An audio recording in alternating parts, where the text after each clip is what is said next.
কোটা এবং মেধা, মনে হতে পারে যে যারা কোটায় চাকরি করে তাদের কোনো মেধা নেই।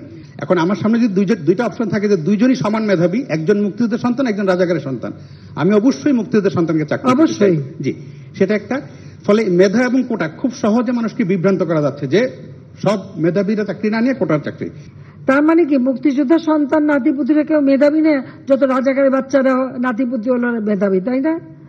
কিন্তু এটা ভুলে গেলে চলবে না যে যাদেরকে মেধাবী না বলছে তাদের হাতে কিন্তু ওরা পরাজিত। যুদ্ধে কিন্তু মুক্তিযোদ্ধারাই জয়ী হয়েছিল, রাজাকাররা জয়ী হয় নাই। যারা কোটা বিরোধী আন্দোলন করছেন তারা সব সমাধান আপনার কাছে চান, তারা আদালতের পথে যেতে চান না, এবং সমাধান নির্বাহী বিভাগের প্রধান হিসেবে প্রধানমন্ত্রী শেখ হাসিনা কোটা রাখবেন না কোটা রাখবেন না। যারা আন্দোলন করছে তারা তো আইন মানবে না, আদালত মানবে না, সংবিধান কি তারা চেনে না, বা একটা কার্যনির্বাহী অর্থাৎ একটা কাজ করতে গেলে তার যে নীতিমালা বিধিমালা বা ধারা থাকে সেটা একটা সরকার কিভাবে চলে এ সম্পর্কে কোনো ধারণাই এদের নাই, কোনো জ্ঞানই নাই।